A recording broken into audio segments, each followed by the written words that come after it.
Ismail Momoniat has been appointed as the National Treasury's Acting Director General. He's been with the organization for a number of years now, 27 to be exact, 22 of which were spent in various roles of leadership within that organization. Well, the Acting DG joins us now via the virtual platform.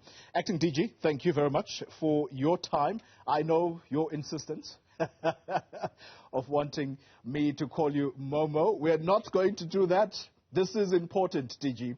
Let's start with how long you think you are going to spend there at National Treasury. The EFF is already pronouncing on your possible retirement in August. Is that the plan?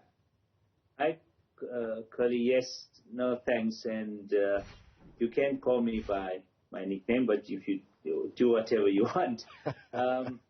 But yeah, let me say that I am due to retire at the end of August in terms of public service rules. Mm-hmm. But there is a provision for the minister to extend it in terms of the rules.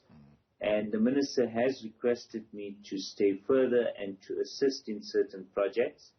And, you know, my heart is always to serve the country and in the public interest.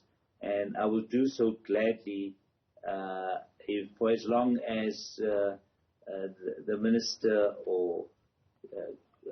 requires me to stay. Yeah, all right. For the National Treasury. And I want to add, contrary to statements, I joined the National Treasury in 1995 for the first time, 1st of Jan. It was a public holiday, of course, but that was technically when I had a one-year contract, and then I joined the department. I was employed full-time a year later. So it was post-apartheid. Press statements going around saying I was appointed by the apartheid government are completely false. In fact, if anybody knows anything about me, I think we were strongly involved in a fight against apartheid, and I would never have served an apartheid government. So I just wanted to clear some very basic facts in that regard. How long am I? So, I will stay until the minister requires me to stay. I have said I've never applied for the job of DG before, and I don't intend to apply for that in future. But I am very happy to assist the minister in supporting any new DG that's appointed, and I hope the minister finds a DG quite soon. Right. But I will play a supportive role to help and smoothen the process. All right. Well, that assumes then, Acting DG, that you've clearly had these thoroughgoing conversations with the minister about the possible elongating of your stay within Treasury. Yes, I have. We have had discussions in that respect. All right. Thank you for clearing that up. All right. DG, you will be well aware of the issues that surround the president. Much of this discussion, I want for it to center around the economy, but we can't avoid talking about the robbery at the president's farm. And where you come in is that as National Treasury, you would have commented some time ago when the global watchdog, it's called the Financial Action Task Force, warned that South Africa could be placed on the so-called grey list if we do not prosecute financial crimes. So, how important is it for law enforcement in our country to not only move with speed on this, but do thorough investigations and, in the process, take the country along with them? Yes, Cody. I mean, let me say, and I'll deal with the FATF railers issue in a moment, but, I've been quite involved in setting up the new financial regulatory framework, the Twin Peaks system, and overseeing, obviously, some of the tax laws of this country, and including rebuilding SARS. Because I was DDG, Tax and Financial Sector Policy, I worked very closely with SARS. I worked very closely with the South African Reserve Bank, with their Financial Surveillance Department, with their Prudential Authority. And let me say that our institutions, I'm very confident, we have both, and the FIC, we have both models where all of them act without fear or favor, and to the extent that they get alerted to any cases, they will fully investigate it. And I don't have any doubt that they will, as I said, they will do so without fear, favor, or prejudice. And I think let's respect their institutional integrity. And let's also be clear that in many of these cases, they tend, it's a matter between, say, a taxpayer and SARS. Nobody else comes in between. And similarly with the Reserve Bank, it's between a taxpayer and, the Reserve Bank, say, financial surveillance departments. And I have no doubt that they will act with integrity and so on. So let's not already start undermining our institutions around any specific cases. I also think there's a lot of, unless people know the facts and the institutions know the facts, it doesn't help to speculate and regard things as being a crime or not a crime. In fact, dealing with financial crimes and illicit flows is very important, and within illicit flows, you can act on illegal flows.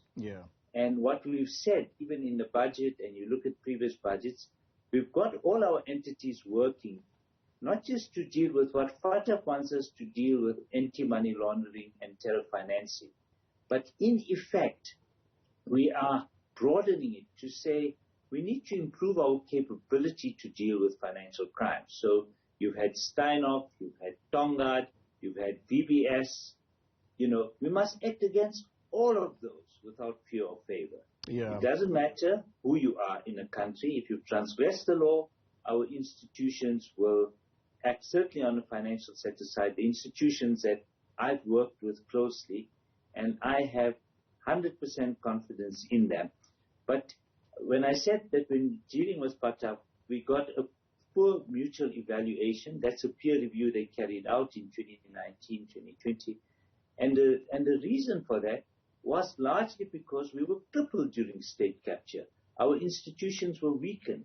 Our institutions were not able to act against those, for example, who against money laundering crimes and so on. So the mutual evaluation, what it did is it gave us quite a poor scorecard. And of course, in fixing up for the weaknesses identified, we're not doing it because of FATF. We're doing it for our own sake, because if we address those weaknesses, we'd be able to deal with those crimes when they are committed in South Africa more effectively. Okay?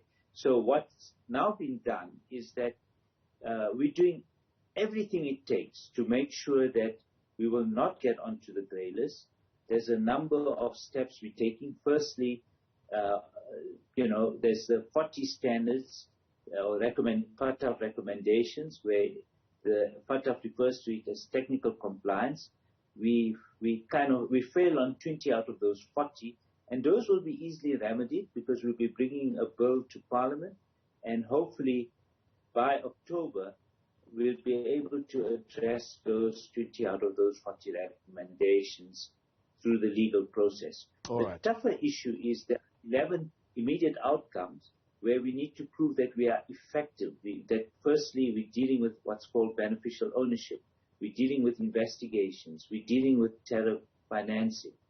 And those are going to be tougher because our institutions were so crippled, like, as you know, the prosecuting agencies, the policing agencies.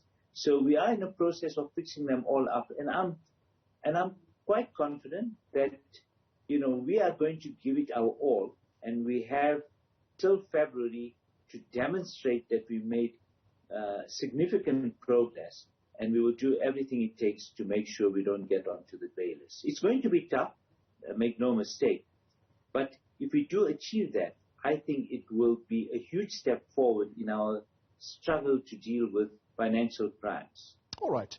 Acting DG, I'm going to ask you to try and keep it short for me. We are going to take a short break right now, but when we return, I'd like you to cast your mind on what the Currency and Exchanges Act says about individuals keeping foreign currency beyond 30 days? That's a direct question as I move on from this subject, but you'll answer that question when we return. You find us in a conversation with the Acting Director General, who has been appointed at National Treasury, Ismail Momoniat, and we are discussing the matters surrounding the President. I want to move on very quickly, Acting DG, on this issue of the President, but I can't do that without asking a very direct question about what does the Currency and Exchanges Act say about individuals keeping foreign currency beyond the 30-day period? Yeah, look, I think that the rules are quite clear in what the exchange control regulations say, that you need to, if you have foreign currency, you need to go to an authorized dealer with limited authority, to in effect bank it or to convert it back into South African rands.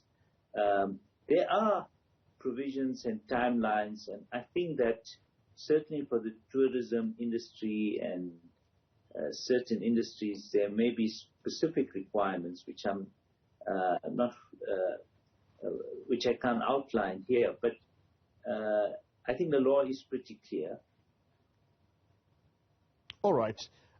If that law is broken? Again, then, I would imagine it depends on the facts. Remember, with the Guptas, we had to deal with some transgressions, or the Reserve Bank had to deal with some transgressions. There was also the Bank of Baroda.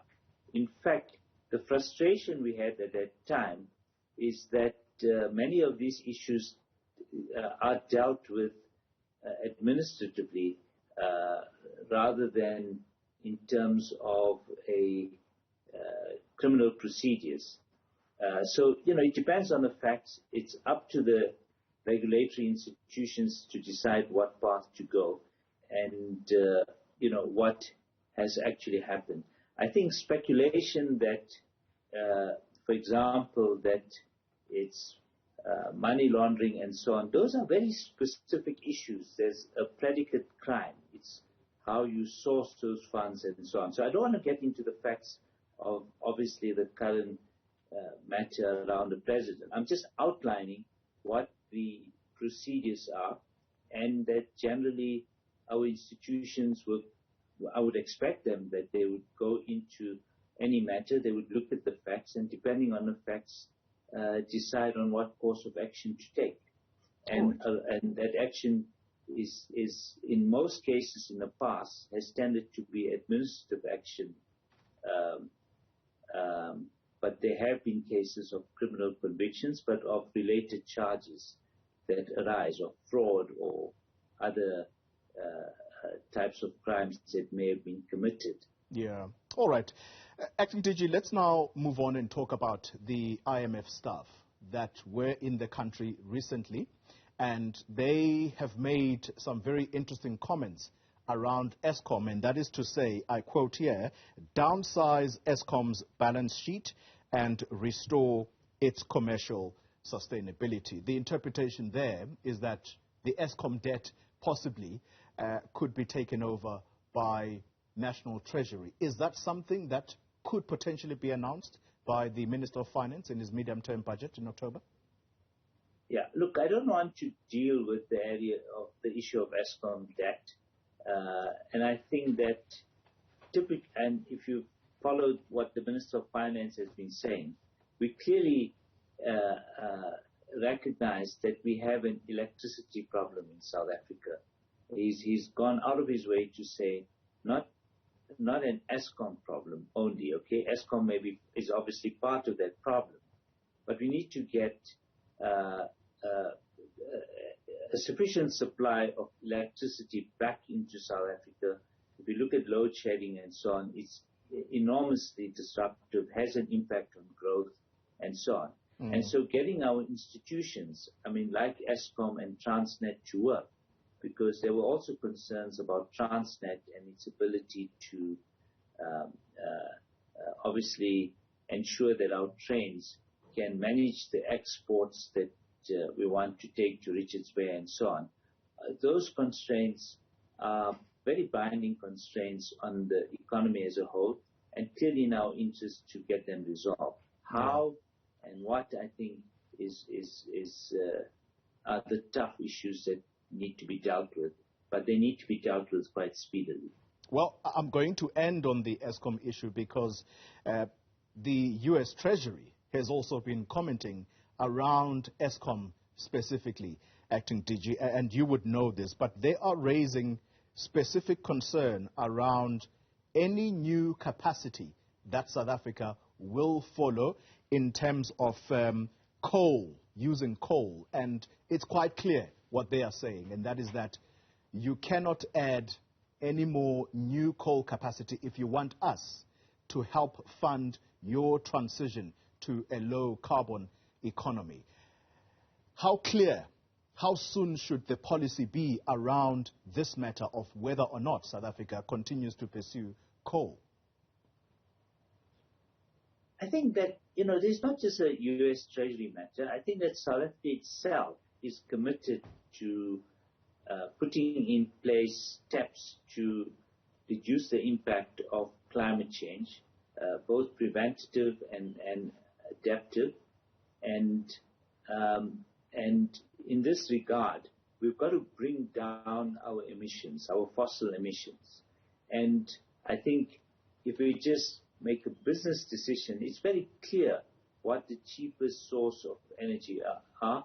We obviously need to have a diversity of sources, but I believe that there's much more scope to move towards a greener path in energy, and cleaner energy sources are available.